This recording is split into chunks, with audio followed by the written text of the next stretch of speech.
right, we're here. It's the top of the hour. Adam's here. Carly is here. I'm Dave. I'm going to be your host. So before we get in, while everybody's getting settled and getting onto this live session, do me a favor, go in the chat. We can see all this now. I have an animal walking around my desk. That is just, this is unexpected. Go into the chat, write who you are and where you're writing in from. This is including you speakers. You got to practice your keyboard game right now. I'm going to write Dave. I'm Dave. I'm in Burlington, Vermont. All right, cool. We got April in Bozeman. Teresa's in Portland, Oregon. Rachel's in Maine. Jessica's in Jupiter, Florida. This is unbelievable. Dublin, Ireland, Charlotte, North Carolina. Cam's in Dallas, BC. See, community is a global phenomenon. This is my favorite part of the show. Everybody's here. Jessica's in DC. Darcy's in San Francisco. Evan's in San Diego. Where are you? Where are you two? Carly's in Squamish. Squamish, yeah. So Squamish, British Columbia. It's right between Vancouver and Whistler. Very nice. Adam, where are you? San Francisco. San Francisco. Okay, awesome. So Carly and I have the do we have a winter climate? What's the climate in British Columbia right now? Yeah. Yeah, we got a lot more rain than we do snow here, but 30 minutes north in Whistler, it's a lot of snow. All right. That sounds. Oh, Ethan's in Burlington, Vermont. Let's go, Ethan. Shout out to you. All right. So, hey, everybody, I'm super excited for this session. So here's what we're going to do. We're going to have a conversation today about community building as it relates to B2B startups, B2B brands. We have two great guests alongside myself. I'll be your host here today. And the goal for this session is to walk away with a deeper knowledge about what community building can be inside of your company. We want to help you grow your audience. We want to help you. We want this to be a session that you go to and you ping your boss or CEO, whoever, like tomorrow. And you're like, hey, I just was on this session and Carly from Zapier said that they do this and we need to do that. Or Adam gave me this idea to think about. And I want this to be a source of inspiration for you. So we're going to talk through a bunch of different things. We're going to hear about what each of these great, smart people have done at their company. I'm happy to talk about what we're doing at Exit 5 in building a B2B marketing community there. And the best part of this session is, look, this is going to be recorded. And we have a rule here at Exit 5 where if you go into the chat, help us hold us accountable. If you go into the chat and you ask if this is going to be recorded, you have to do 100 burpees and run a mile, and you have to send us a video of that as it happens. So do not ask if this is going to be recorded. We are a professional media company here. It's going to be recorded. We're going to send it to you after. Okay. Otherwise, a little bit of fitness baked in. It's good for the brain, good for the body. So we're going to chat, but I want to this is an audience full of marketers. And so if you're here right now, which there are lots of people in the chat right now, talk to each other, help us out as we answer questions, add your point of view in chat. Disagree, add links to your stuff. Like, let's make this an interactive discussion. I want this to be really useful for the people that are here. There's also going to be a big audience for this in a couple of weeks as we will turn this into an Exit 5 podcast episode. So if that's you listening on a future walk or run, hello. Great to have you. All right, Carly, let's kick us off. Tell us who you are, what do you do, and what is your role in community? Yes, so my name is Carly Moulton. I am the head of community marketing at Zapier. And there's a distinction there that I'll get to in a little bit. And my role is to oversee our community marketing team, which really has 3 pillars. So that's online, offline, and advocacy. So I'll pause there, Adam, and let you go, but I can dive deeper into what each of those means. Yeah, let's go back to those in a second. Great. That's awesome. I'm Adam O'Donnell. I do startup partnerships at Zendesk for startups. So it's our startup initiative, helping founders at the end of the day, getting the next generation of unicorns to use us. And for me, it's not a standard community role, which is kind of cool. But I run our podcast where we interview unicorn founders, as well as a lot of other cool events that are all targeted to just simply help founders where they are, not just with customer support. So I'm excited to talk about this because I used to be a founder myself, and that's why I care about it. Cool. All right. So Laura's in the chat. Carly said online, offline, and advocacy. Let's actually use that as a jumping off point. First of all, this is a new role that that you took in the middle of the summer, I guess. If I look, I think it was like July. I went to do my research here. What led to this role popping up at Zapier? Yeah, so I think one of the things that led to the role popping up in this capacity was that the community team as it existed at Zapier previously wasn't really well understood. And so this was one of my big learnings coming into the role is that community can take so many different forms. So we do have a community team at Zapier that is focused on providing support for our free users. And so I think community practitioners really understand that form of community well. They know that that is one of the many forms community can take on. They have many different goals and metrics associated with it, but the main one being support ticket deflection. But people outside of people That's the best way to put it. Support ticket deflection. Yeah, yeah, right? Like you're trying to reduce that load on the support team. sure. So but I think if you talk to folks that are outside of that practice and particularly senior leadership, they don't quite understand how that's community. So there's that kind of education element. So when I spoke to the team when I first came on into this role, they told me they heard some comments and questions of like, oh, like, why don't we have a community team? We should have a community team. It's like, oh, we do. And this is like the purpose that they serve. So, anyways, when I was asked to take on the role, I kind of looked at it from the lens of, okay, well, why are people asking those questions and what's kind of missing from Zapier today that we need to fill here? So I did a ton of asking and listening because again, it was a completely new role for me. And where we kind of landed was we need to connect our users to each other and to the company more. So let's give people a direct way to like build those connections because we've got a lot of people who are so passionate about the brand and they don't really have like a central place to express that passion or to like meet other people who share that same passion. So right now what we're building is an online forum for people to learn about how to put AI to work for them.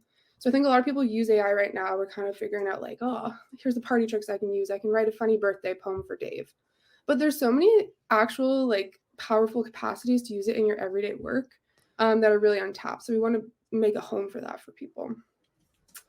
Our offline pillar is focused on bringing people together in location-based meetups. So let's come together, no agenda, no sales pitch. Let's do something fun. We hosted like happy hour. We've hosted beach volleyball. We've hosted dinner. Fun, cheap, merry. And that's basically the whole thing there. It's like, can we create a fun environment for people to connect? And then advocacy is tapping into people like Adam, who are like big users and supporters of the brand, have an interesting story. And then let's have them tell that story for us because it makes for a much more interesting story than one that we might tell ourselves. So those are the three pillars that we're focused on now. Cool. I love that because it's clear that what you've done and which I think is wise at the company is there is no cookie cutter role. It's like these are different pockets of communities that we have here at the company. Let's have someone own this so we can manage this full time. Whereas like what I see happen is sometimes you're like, we're hiring a community manager and they're going to manage the LinkedIn page and this is what they're supposed to do, where it's like these kind of things already existed. And now having somebody that's dedicated and can focus on them is going to help them grow. My question is for you back on some, and I want to dive in on a couple of these things, but how do you, those are all great ideas, right? And they're great. I can understand why they're important, but at some point there needs to be a marketing goal and a business goal. And how is Carly measured and how is her team doing and what are we doing? And this is where a lot of the community stuff drives me nuts and breaks down because like at some point the head of sales wants to sell into this community or the, demand gen leader wants to like, well, can those be MQLs like all the people who are in the community? And eventually this kind of like gets hard to do inside of a company. So how are you measured? How do you think about measurement and where does this fit into the overall kind of broader marketing strategy? Yeah, so our CEO has a saying, and I think he adopted it from somebody else, but I forget the original quote. Anyways, he likes to say that money follows love. And so what we're building is brand love. And so that can be measured in a couple of different ways. Now, to caveat this, we are a brand new team. So a lot of these things we are still setting up, like the online community, we haven't even launched yet. So we're kind of thinking of it in three different phases, MVP, validation, and scaling. And each of those phases will be measured in different ways. So from the MVP, it's like, I need the validation that this idea is actually good. And if we don't get that validation, we need to pivot. So for the online community, eventually what we will be measuring is adoption. So is us providing a place to help people learn how to use AI at work, increasing their use of Zapier as well. It should eventually, but it's not the short-term goal. the short-term goal is, will people even show up to this? Are they going to engage in the way that we think that they're going to engage? So it's a lot less very specific marketing metrics driven at the beginning. They're kind of softer metrics. It's like, are they behaving in the way that we are expecting them to behave? Similarly, this is what's possible, I think, when the direction, when the CEO believes that money follows love and believes in the value of brand building, yeah. that's when the marketing team gets permission to go and, hey, let's build a community this year. And we don't know the measurement yet because we're going to build it and we're going to learn on the fly. Oftentimes it's like, well, how are we going to measure this? How's this going to work? I don't know if I believe in this. We need direct sales. And that's when everything breaks down. Like I guarantee you're going to succeed in one form or fashion. Maybe it is the AI community, maybe it's not. But when you're set up from the top down level, I think that's what it takes for community efforts to be successful, right?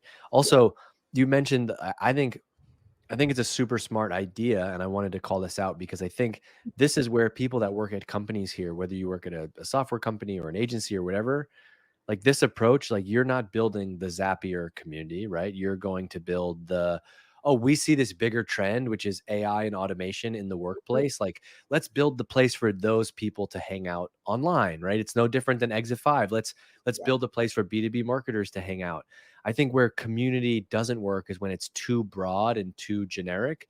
It's much more, or it's tied too close to the product. I think that's going to end up being like the support ticket forum, right? Yeah. Where which is different, but what you're doing is trying to take advantage of like this broader trend that your company ties into, that it's valuable for you to be a resource for those types of people. Hey, we see an opportunity for us to build the AI community for people working in business. Let's go do that. And it happens to be powered by Zapier.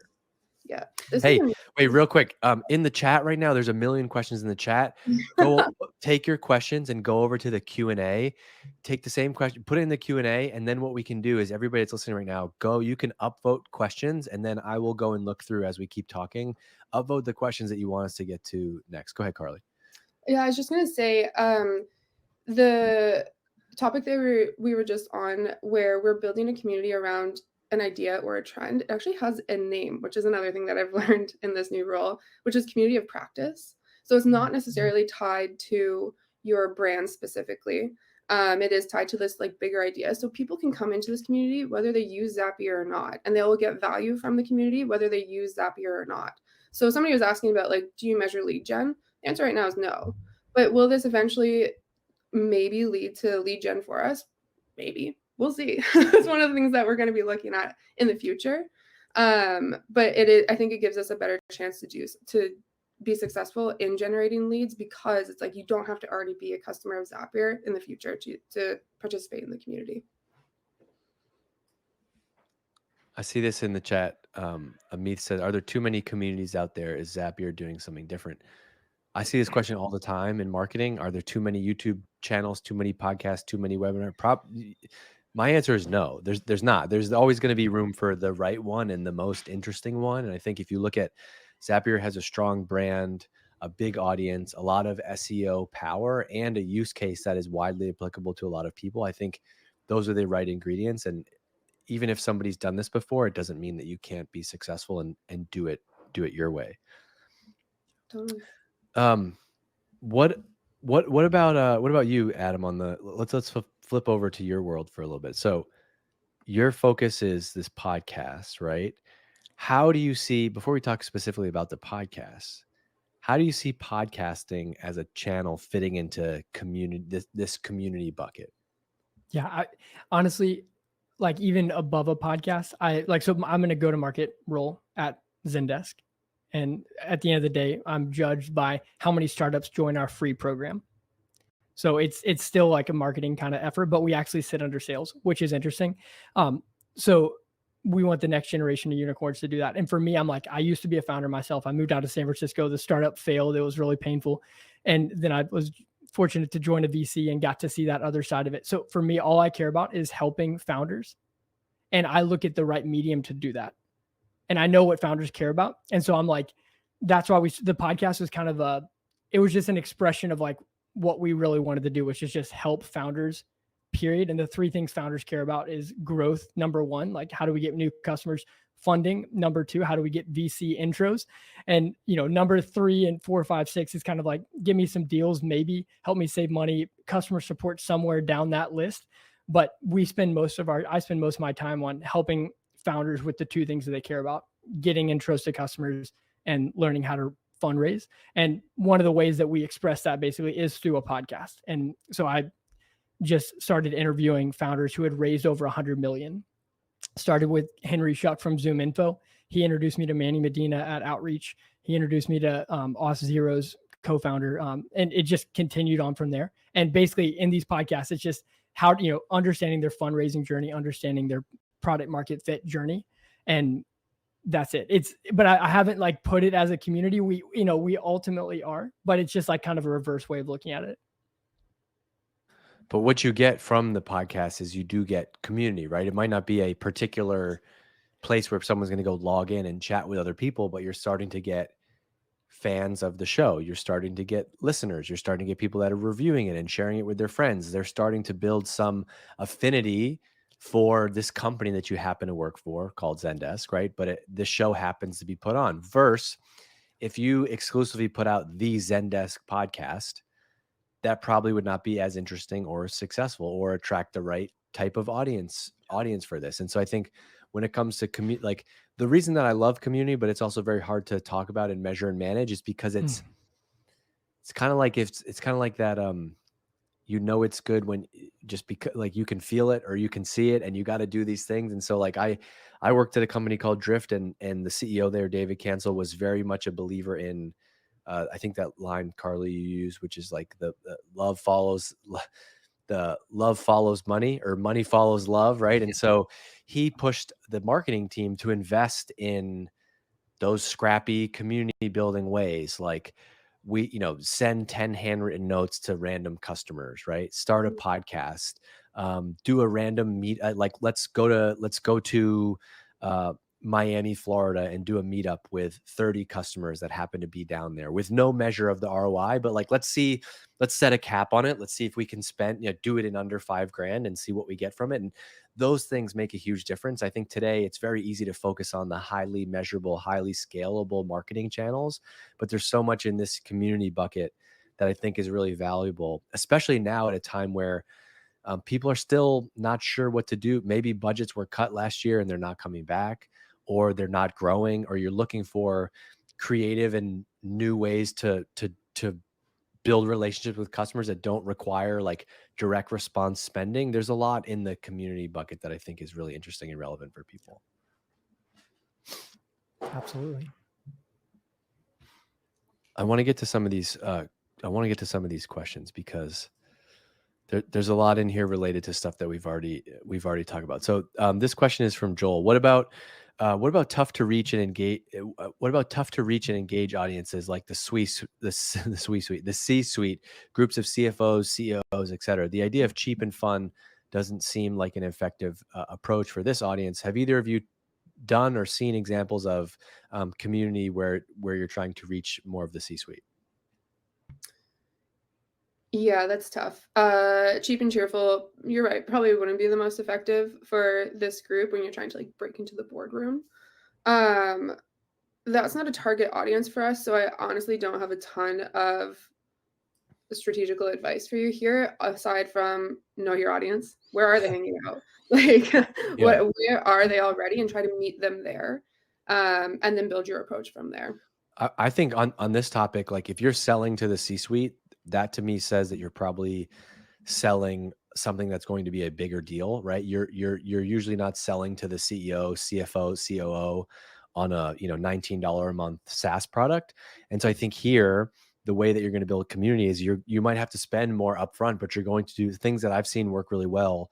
HubSpot did a really good job of this back in the day. They created this whole kind of content, executive level content, where it wasn't necessarily like they had content that was how to more for mid-level junior marketers, but they broke off a whole content arm that was like how to present to the board, how to hire, here's what a great COO does, like creating content for those people, but also I remember they used to do these like executive level breakfasts, right? And so you might pick a location and invite 30 to 50 people, and you're going to have to spend to run that breakfast and to get people there. But we're talking about selling, 20, 30, 50, $100,000 deals if you're selling into the C-suite. So you might have to do more targeted spending meetups. It's a tough to reach them in a scrappy way. If you want to do the scrappy version, I think the scrappy version is creating content and doing one-to-one outreach to those specific people. But I've seen dinners, breakfasts, different types of meetups. CEOs and CFOs and COOs, they're no different than junior level people. They just want to be surrounded by peers. And so can you pull a room of CEOs together? We used to do something when I was at Drift where we would once a quarter, we'd go to San Francisco. We'd say, hey, we're going to do CMO dinners. And I would literally just go to LinkedIn. I would make a target list. I would work with the sales team to come up with a list of 30 interesting companies and CMOs in San Francisco. And we'd say, hey, I'm Dave from Drift. I'm pulling together this dinner. We're going to have, these 5 other CMOs there. We'd love to invite you. It's going to be an awesome meal. Here's where it is. There's going to be no hard sell there. Like, we're literally just curating this group of your peers and we're going to have a nice dinner together. That worked really well. We never pitched Drift at those events, but people associated us with like, man, I had an awesome dinner and I met Carly and Adam at this dinner that was put on by Drift. It builds like a piece of that in the awareness bucket and helps build a relationship with you. Adam, I don't know if you had anything to add to that. Yeah, I mean, we're selling to the founder technically, and these companies are under 100 employees. So I don't know what size company they're targeting, but for me, it was all those things that you just said. We've done those. One thing that worked really well was just taking a step back and saying, what do the founders care about? They care about getting intros to customers. And so we tried this thing called the buyer teardown, where we had to go by vertical, but we got partners. So we did one called the Dev Tool Buyer Teardown. We got VPs of engineering from GitHub, Twilio, Zendesk, and a couple other companies. And then we asked a bunch of startups or companies to submit what they were working on to be reviewed by this panel. We had hundreds of submissions. And when I looked at like the applications after the average funding of a company that was there, it was like $6 to $8 million. And the majority of the people who applied were the founder. So these aren't maybe the size companies that they were specifically talking about, but it was just really interesting how people just jump out of their seats and do whatever it takes to be there when their customer or ideal customer is on the panel, like you were saying, Dave. I love this comment from Lindsay in the chat too. She said, our CMO interviewed other CMOs to open those relationships. Like, I think that's so smart. And that's like kind of a combination of everything that you guys just said. Yeah. Or think about where you fit, right? If you sell to CFOs, even if your CFO has never been on a podcast before, could you go to her and be like, hey, you are like the people that we're trying to sell to. Can we make you a star of our content and let's have you host? I think there's a lot of people that would be interested in that approach. I like some mixers are the new round tables. I like stuff like CMO diaries. And then Miranda said, no matter the level, people want to connect with other people like them. And for me, this was always the value of going to events. Like, let's take SaaStr or Inbound as an example. The events themselves are great. As a VP of marketing at the time, the huge value for me was like people would put on lunches and they do a lunch like in tandem with the event. Like, hey, we know lots of people are going to be here. Hey, Dave, we're doing a lunch, Thursday, 12 to 1 outside of SaaStr over here at this restaurant. Like, I got to eat lunch anyway. If someone wants to pay for my lunch, fantastic. Oh, and by the way, there's going to be 6 other VPs of marketing at similar stage companies at the lunch. Those things, that's where I got the most value. Like, I think there's something about gathering people and doing these kind of like off the record types of conversations where I'm learning about like, how do they think about their budget or what's their team size or they hired this person, connecting like your company. There was a question in here about like, I think product specific communities versus kind of movement specific. I think you can in B2B, how can you be the connector for your ideal customers and they will associate you with them? And so if you're trying to sell to CFOs, how can you help them meet their peers? I think that's an awesome community strategy. It's something that I'm thinking a lot about now with like Exit 5. There's one community strategy, which is more content. But with thousands of members, there's all these unique little groups in here. There's like a pod of product marketers and a pod of demand gen people. And how can we connect them and facilitate those connections and make Exit 5 the place where those people hang out? I think there's a lot of value in being the connection there. There was this question over here, and I don't know if you have a specific example, a definition for this, Carly, but Patricia asked in the Q&A, what's your definition of community at Zapier? uh, so I put this kind of into one sentence for my team. We want to make magic for our customers. Full stop. Like that's it. I want to do things that don't scale. I want to try new things. I want people to talk about us with like a lot of love for the brand. And so we're going to try things that emit that feeling from them. And that's really our definition of community. But like I said at the very beginning, it can take so many different forms. So there's also the support community still exists today, and it's currently not under my team. So it kind of shows how dispersed community can be within a company even as well. But for the community marketing team, it's to make magic for customers. And do you have a strategy? This Anita asked this in the chat, but I think this is relevant. Do you have a strategy for there is, or does this fall under you? There is your own community, but then there's also like this is almost like a PR and content strategy, like being involved in other people's communities. Does that Yeah. fall under you? Where do you see that? It's not a focus for us, but it is something that I explored. And so one reason that it's not a focus for us is because there wasn't a ton of like Zapier specific communities that were super strong. There are like communities on kind of the peripheral of what we want to do. So we engage with folks like Exit 5 because Exit 5 reaches our target audience. That doesn't fall specifically under my team. But you know who does a really good job of this is Notion.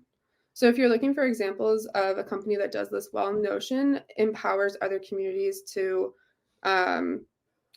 like become bigger, become better using Notion. And so instead of having their own central community, they do that. They operate with communities that have been built by passionate users instead. So it's not a focus for us right now for that reason.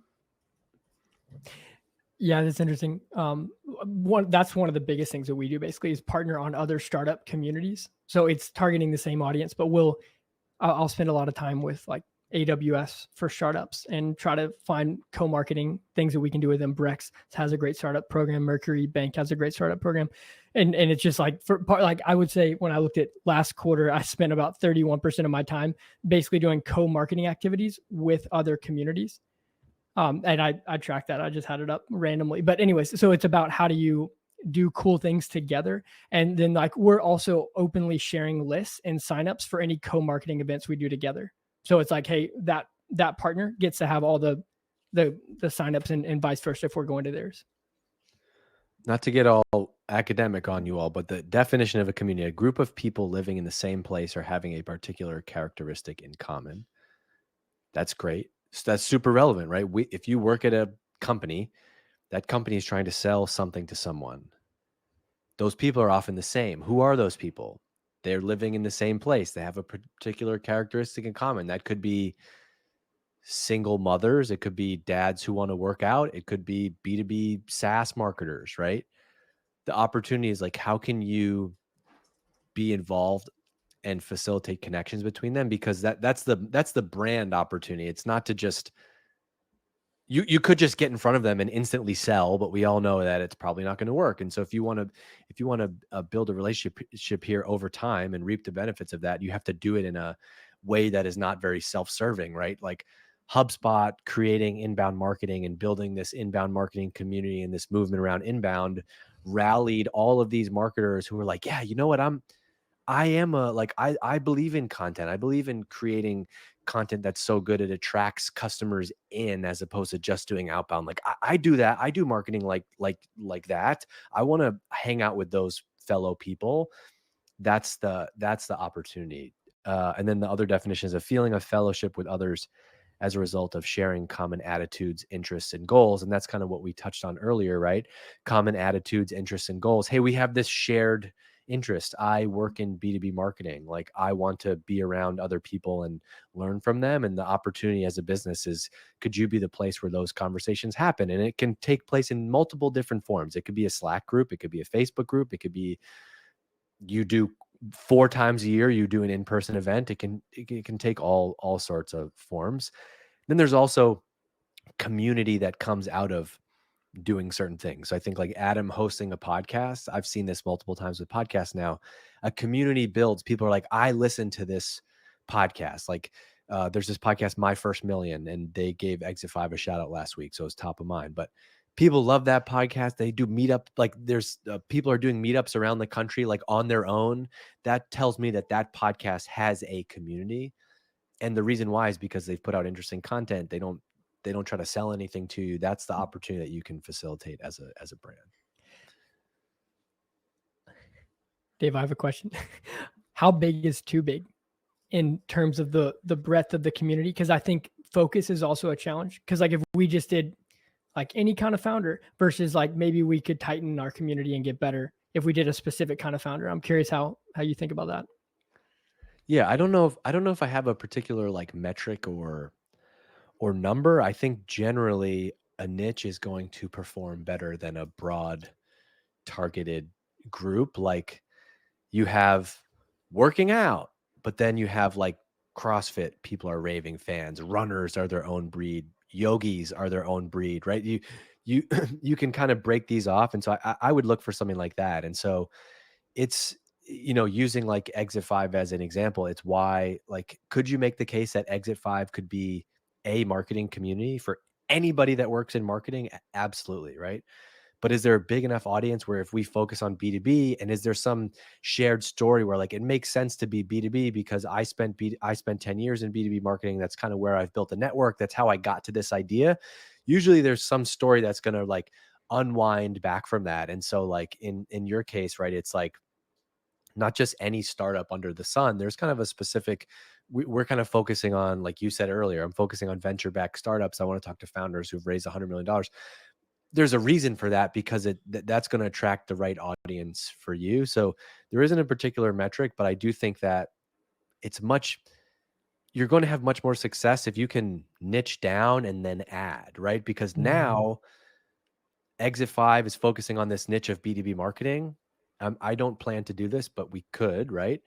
We could build a sales community now within B2B marketing, because I could take all the lessons that we've learned from focusing on marketing and now do it for sales, and you can marry sales and marketing together. There's lots of connections. I think the mistake happens when you go too broad and then you're really for no one. It's much easier to get those first 100 or 1,000 members or advocates or listeners or whatever they are by focusing on a niche as opposed to trying to do this too broad. All right. You all can help me out too if there's anything that speaks to you in the Q&A here. Otherwise, I'm just gonna just hog this and read some of these But this one is from Julia in the Q&A here. How do you get community members to post on their own without me having to post prompts for them to answer all the time? I have an opinion on this, but Adam or Carly, curious to hear if you have any insight on this first. I think so. Full disclosure, we have not launched our online community yet. So that's coming. It might be a challenge for us. I know it's a common challenge for communities, but I think what we just talked about, where it's like finding the right niche and getting those people in the room, is a big part of that, because they're going to have natural questions and answers that come up that they can learn from each other. So you might have to start with like a content calendar of, hey, here's what we're going to post in order to start this engagement and get the ball rolling. And then people will begin to engage beyond that, because of their natural interest in this specific topic that you've created for them. Dave, I'd be curious to hear from you though, because sorry, Adam, go ahead. Oh no, well, yeah. I mean, one thing we've done in our Slack community is we have these like we were doing at one point these weekly founder Q&As or just executive Q&As, and it would just be like pasted live. So like you'd ask a question, we'd do a little prep ahead of time with a Google Doc, and then we'd slowly paste those questions and add to it live to just kind of continue to spark that. But the other thing I've done like off of that community platform itself, but like in LinkedIn, is when I do a podcast post, I was using actually a tool, Zapier, to do this, but I basically got a list of all the people who recently were added to our community or our network at Zendesk, and then I would tag them in the post that I did when promoting the next podcast. So just a way to try to like bring in a little more overlap to hopefully encourage them to like comment. But yeah, I haven't figured it out perfectly.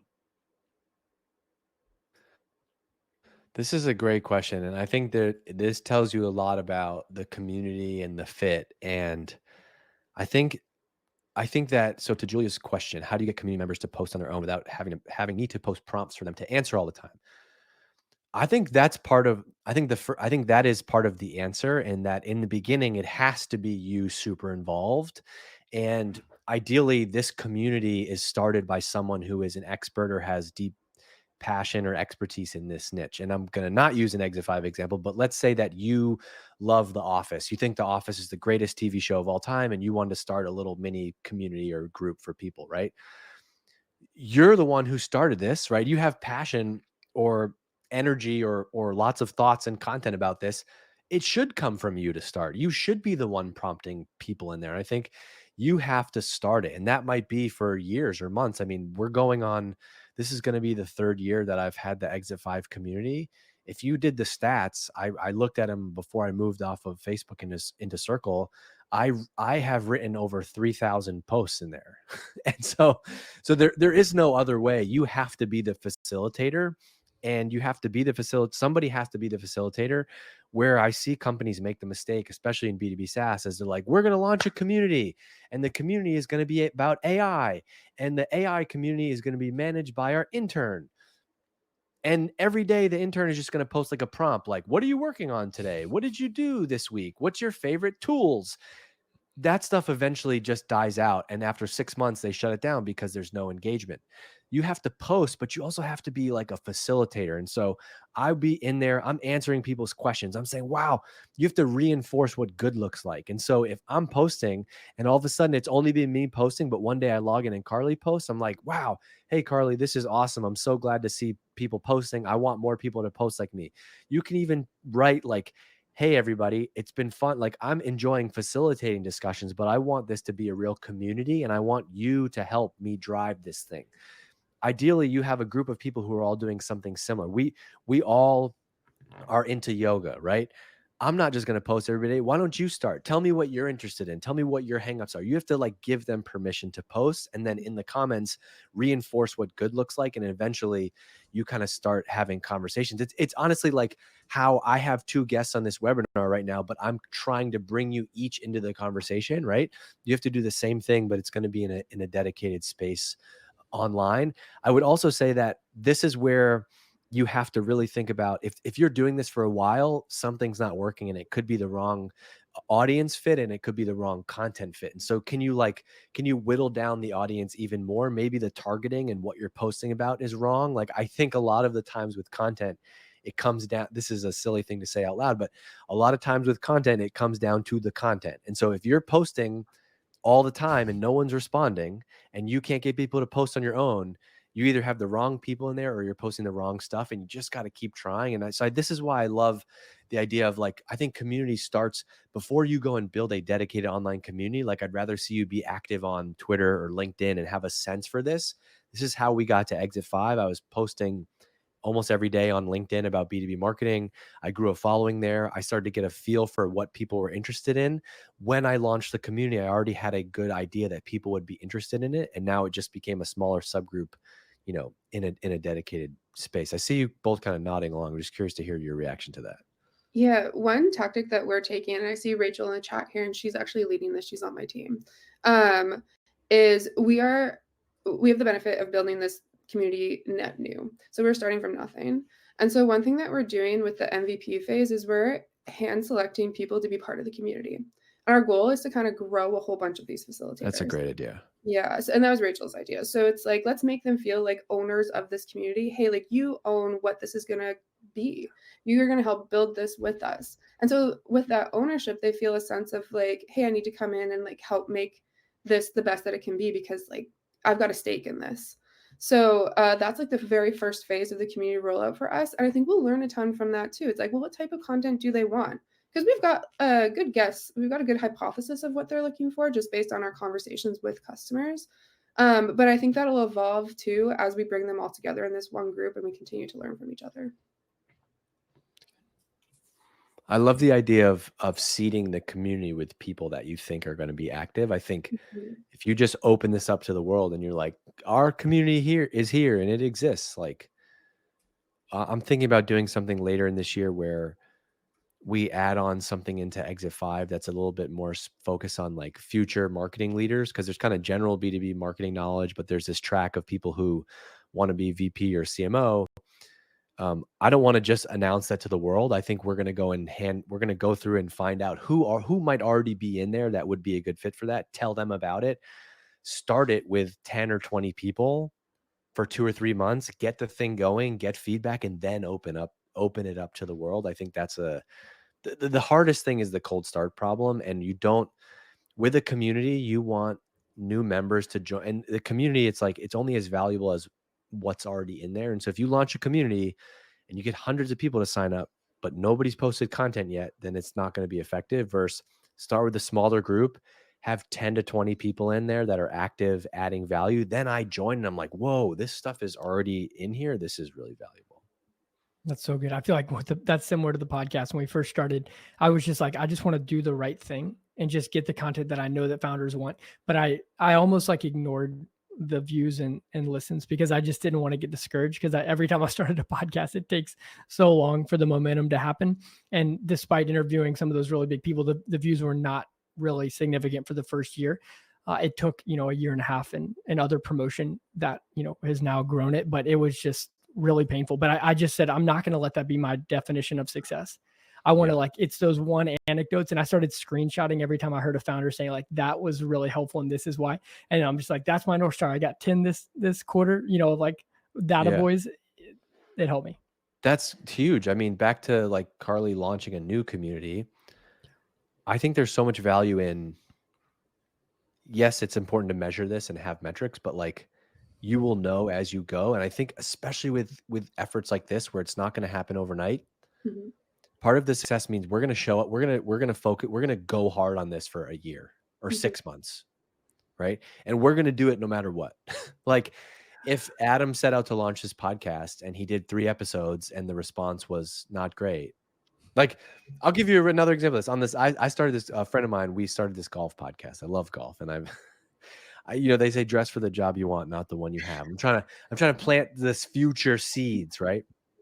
And it's very humbling because I've been working on Exit 5 for a while and I've been in B2B marketing for a while. And so like a lot of things that I can do in this niche are easy because there's already an audience there. It's very humbling to go over to that podcast and be like, today's episode had 27 listeners. When I do an episode of the Exit 5 podcast, it's like 3,000. But I don't care. It's fun. And I've committed that we're going to do an episode every week. And I'm just going to shut up and show up and not think about it. And now it's starting to build. We've had a couple of like clips on Instagram that have taken off. We've had an interesting guest reach out. Like that's how this starts to happen and you get momentum. And so I think whether it's a podcast or starting a blog or community, you have to like commit some time to doing this first. Just like, well, I've posted in here, twice a week for 2 months now and nothing's happening. Well, you got to tweak, you got to like be constantly tweaking and evolving. And you're going to have to throw a lot of stuff in there and see what works. And you need to give yourself the freedom to be able to do that without instantly having to present to the board meeting about the ROI on this new thing that you launched. Right.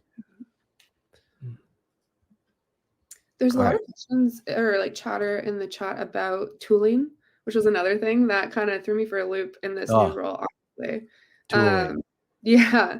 So some folks are asking, where does the Exit 5 community live? And Dave, I have been an Exit 5 community member for a long time. So I know you changed. I know that. Yeah. Yeah.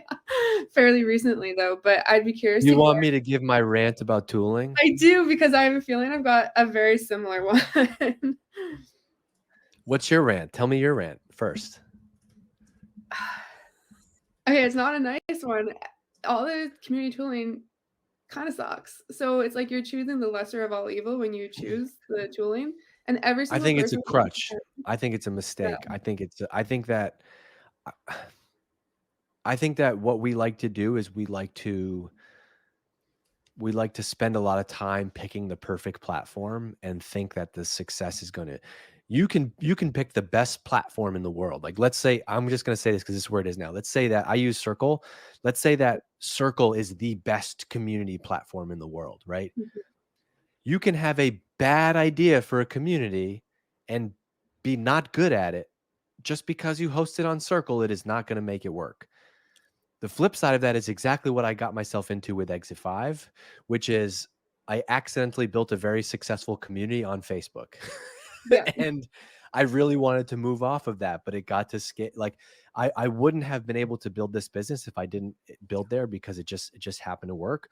I also get a lot of messages from people who are like, why did you pick Circle? Why not this and this tool and this tool and this tool? And it's like, because who has the time to evaluate 15 different tools and lay out the feature check? You need to just get started, and you will learn. The huge value in community is the feedback loop and learning from the community as you grow. And so, sure, are there certain, maybe you work inside of a company and the community tool you need, has to have some security feature, or it needs to have some integration with Salesforce. Does stuff like that matter? It does, right? But I think from a macro standpoint, like, you need to pick one and go. And it's so easy to look at the landscape and see 20 different platforms that you could choose from and be like, we're going to take this quarter to evaluate which community platform we should be on. Where it's like, I'd much rather see you be like, we're going to do this on Slack and it's free, and 60 days we're going to move and see how it goes. I think it becomes a unnecessary roadblock where, like, don't let, you're training for a marathon. At some point, you need to just get out there and run the first mile and run the second mile. And I think you just got to pick something and go, and know that you can change. We've all changed website platforms. We've changed CRM. We've changed, hosting, whatever. You're going to be able to make a change. Please, please, please, if you're listening to this, do not let, like, picking the actual platform, especially when you don't have one. If you've built a successful community and you want to move it because you want to level up and go to V2, then you can you've earned the right to sweat, like, where you're going to host this thing. If you have not started yet, like, please don't let that be the hang up on this. How's that, Carly? It's good. I think that there's, like, another complicating factor to it that I encountered, which is everybody has a strong opinion about which platform you should use. Yes, for sure. So it's trying to, like, navigate, okay, what is a platform that's actually going to get us closest to what we are trying to solve? And like you said, Dave, like, allow us to just get started and test our hypothesis before investing a whole ton of time and money into something. So yes, for folks asking about the tooling / platforms, that's our rants. All right, maybe we'll do one more question and we'll let people get out of here a couple minutes early. This is from me. Experimenting with community as a channel makes sense, but how do you get buy-in from other stakeholders? Isn't there a constant push for ROI and results from the community? Yeah, I would say for us, we did start with understanding revenue and nailing that, and then we built trust to be able to keep growing. So it's almost like we use non-traditional community channels to build trust, and then got buy-in to be able to go from there. And I think the reason our program grew in a couple of years from like 1 or 2 people to 20 people for like the whole startups program was because of our ability to show the ROI, but we proved it in a small scale. And then it was like, cool, here's the resources. So it's like you were saying, Dave, it's like hacking where you are, using the free Slack community, just get going. It's like what we say to good founders. You know what I mean? Don't overthink it. Just try to help people. I love the idea of, I think you mentioned this earlier, but I love the idea of showing people the qualitative feedback and screenshots of, like, someone in the community who met somebody. I would put this in board decks, and some people didn't like this because I, sometimes didn't use all the data or use the data, but also use a screenshot. But I think this is important. People are emotional. And as much as we want to make it like business is 100% run on, logic, and you do this and you do this, like, you need to show people that the reaction. And so we actually used to have this joke inside of Drift where we started this podcast called Seeking Wisdom, and it became pretty popular in the early days of the company. And we would just, out of nowhere, sales rep would get off a call and be like, hey, I talked to Carly from Zapier today. She said she's a huge fan of the podcast of Seeking Wisdom. Screenshot that, put it in Slack general channel, and be like, check this out. People are like, wow, people seem to really like this podcast. A week later, CEO gets a DM on his LinkedIn about something he said in the podcast. Screenshot that. Like, this is how you make the case for community. It's not going to be some perfect, like, ROI number. It's going to be these types of moments. This thing happened, this moment happened. You need to show them that. And then once they feel that, our VP of sales, we got to a point where our VP of sales was like, you need to be doing more episodes of this podcast. And I'm like, wow, there's diminishing returns. There's a whole story there. But don't discount that. Show them the connect. Like, community is going to be about people discovering connections or peers or new content or getting unstuck on problems at work. Like, don't discount screenshotting those things and showing people and building more of an emotional story. And so it's like, hey, I want to present to you like the lessons from Q1 of launching our community. We got 200 members in, blah, blah, blah, blah. But then you show some screenshots of the discussions and the types of things. There's also a whole other thing that we haven't talked about with community, which is the ROI goes beyond direct sales and people who are going to buy Zendesk or Zapier or get an Exit 5 subscription. I get an insane amount of value by the conversations that people are having inside of the community that could fuel our content for years, right? Like, I know what we should be writing about in our email. I know which types of webinar topics are really relevant. This can even just be on LinkedIn. Like, you're posting on LinkedIn, I know what things people are interested in. So having a engaged community, it gives you a finger on the pulse of the content you should be creating, right? If you have an engaged group of 100 of your ideal customers talking about their jobs and their lives in an online forum, the ROI there is not just going to be direct sales. It's going to be, hey, these are insights that we can use for the rest of our business and to power all of our marketing. Yeah, I did the exact same thing. So I actually saw one of our customers in the chat, Francisco Franco, if you're still here, made a comment, but I met Francisco at the Vancouver meetup that we ran. Again, it was cheap and cheerful. I brought a cooler of Costco snacks to the beach, and I emailed everybody in Vancouver that is a Zapier customer, and I said, who wants to come play beach volleyball? It was kind of an overcast day, wasn't very nice, but people came out. It was like quite a few people came out, and I had some really interesting conversations that sparked some great relationships from there. Like, since then, we've worked with Francisco on a webinar for his company. It allows us to create almost this kind of like flywheel effect of, hey, we go out, we meet these people, they say these really great things that we then, of course, share directly in Slack. We've got a kind of a customer love weekly roundup that we'll do, where when people send us a nice email or they post about us on social, that gets captured and that gets documented and that gets shared repeatedly, because it's like, this is the value, this is the ROI, it's this customer love and retention. We've had people say to us, like, I was thinking of switching off of Zapier because of XYZ reasons, and I came to this meetup and I'm actually going to stick with you because I see a lot of value from it. Like, I feel really connected to you now, so on and so forth. So that's just one example, but if we're going to start to do that at scale, right? So I'm not always going to be able to perfectly measure that. Like, I can't perfectly measure that somebody was going to switch off of us, but then decided to stay with us. We retained them at the meetup, but like, I can show you the comment where they said they were going to do that. Right. There's going to be no Salesforce report that says, like, Yeah. beach volleyball referral. Yeah. Yeah, it sounds ridiculous, right? But I think people, like, they enjoy the connection. And then another thing, like I talked about, that third pillar for us is advocacy. So it allows us to identify more advocates for the brand. And then we work with them to do like media interviews. They go and they speak on behalf of Zapier at like a conference. Like, they will do a customer story for us and talk about how they use the product. Like, there's a whole bunch of different ways that the community feeds into different parts of the company. That's not always measurable perfectly by a metric. It's beautiful. Very well said. I've done a bunch of things, like spent maybe $2,000 and rented out a class at Barry's boot camp, like on the morning of SaaStr, and had 30 people there. And it was unbelievable. The connections that we made with those people, like, not all of them bought Drift, but they all worked out with us. We posted pictures. They told their friends. Like, those small moments, if you can work at a company where people are willing to do stuff like that, that's when you can really do the great marketing stuff. Go ahead, Adam. Yeah. No, I was saying I was actually at that, and I did not get to, I promise you, it was like 2017, 2018. Yeah, sure was.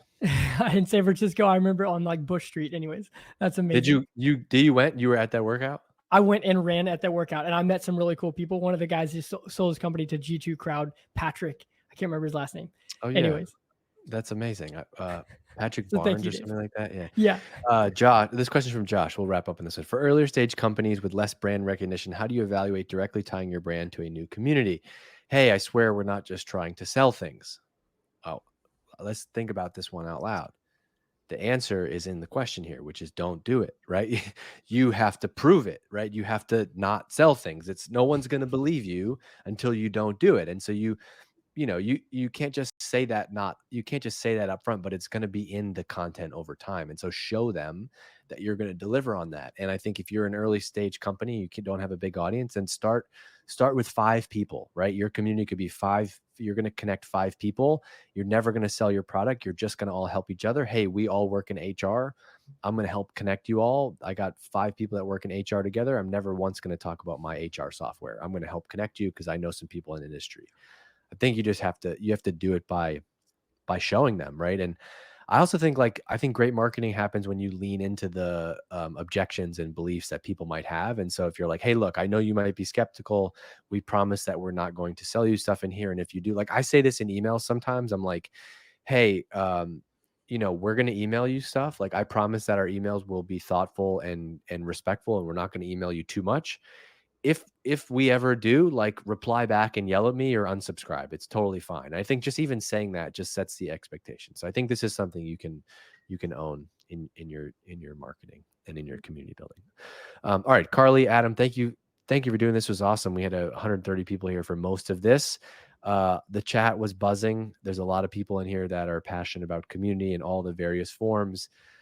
Thanks for giving us some of your time today. I'm excited to see what you each continue to do at Zendesk and Zapier. Good luck the rest of this year. Thanks for hanging out with us here in the Exit 5 community and on this webinar. And to everybody in the chat, that was fantastic. Excellent work. Give yourself a round of applause from wherever you are. Thanks for hanging out with us here today. All right. We'll see you all later. Thanks. See you. Thanks.